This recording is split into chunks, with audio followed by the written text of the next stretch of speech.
Thank you, आप सभी को दिल से धन्यवाद। और बहुत ही प्यारा सॉन्ग है और अचानक मैं आया और इस गाने को आप लोग सुनेंगे, बताएंगे और मैं आशा उम्मीद करता हूं कि यह गाना आप लोगों को बहुत प्यारा लगेगा। तो प्लीज़ प्लीज़ आप ज़्यादा ज़्यादा शेयर करें, सुने और इस छोटे बच्चे को प्यार दुलार दीजिए आप लोग।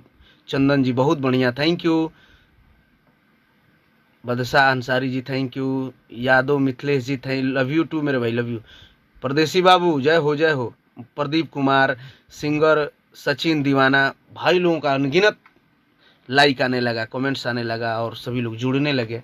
मैं जितना कहूँ उतना कम है और आजीवन आप सभी का आभारी रहूँगा मैं। ये प्यार स्नेह दीपक दिलदार पे सदाबहार आप लोग बनाए रखें।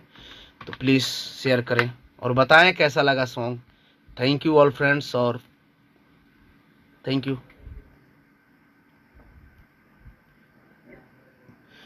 तो सब छोटा भाई से इधर आए, बहुत ही प्यारा लड़का है और बहुत ही मेहनत कर रहा है। तो छोटा भाई को आप लोग आशीर्वाद दें और दिल में लगन है, मेहनत कर रहे हैं तो आप लोग प्यार दुलार जरूर दें और अच्छा काम कर रहे हैं। भगवान करे तरक्की करें और आप लोग का सपोर्ट और आशीर्वाद टिंकू तूफान पे सदा बना रहे। और बहुत बहुत आभार आप सभी को। शेयर एक जरूर करें। Thank you all friends, good night, नमस्कार, प्रणाम, हर हर महादेव। बोला बोला दो शब्द बोलो। दो शब्द का है ये सब भाई लोग के लिए जितना बोली कम बा। बस आशीर्वाद के प्रतीक्षा, बताओ कुछ ना। आशीर्वाद दी भाई के, हमरो दी, भाई के भी दी। दीपक भैया बहुत बढ़िया गाना गले बने। बेल के पतैया कचनार लेला चलिए बहुत प्यारा गाना बा, सुनी, आशीर्वाद दी और शेयर जरूर करें। अच्छा लगी तो कमेंट में जरूर बताएंगे कैसा बा। सिंगर मेरा छोटा भाई ऋतिक राज अभियंता जय हो। सभी को प्रणाम। अर्जुन भैया भी देख रहे हैं, उनको प्रणाम सबको।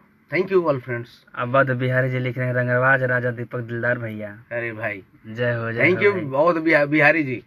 बहुत कमेंट्स भाई लोगों का है, रिप्लाई मैं नहीं दे पाता हूँ, सॉरी इसके लिए। और इसके लिए सॉरी नहीं। और सभी भाइयों को दिल से प्रणाम, क्षमा प्रार्थी हूँ। और यही प्यार है जो हमेशा ऐसा कोई जिला नहीं जो दीपक दिलदार से हिला नहीं। अरे भाई थैंक यू। बड़े बुजुर्ग के विचार ले ली हो, भौजी बेल के पतैया का चनार ले ली हो, भौजी बेल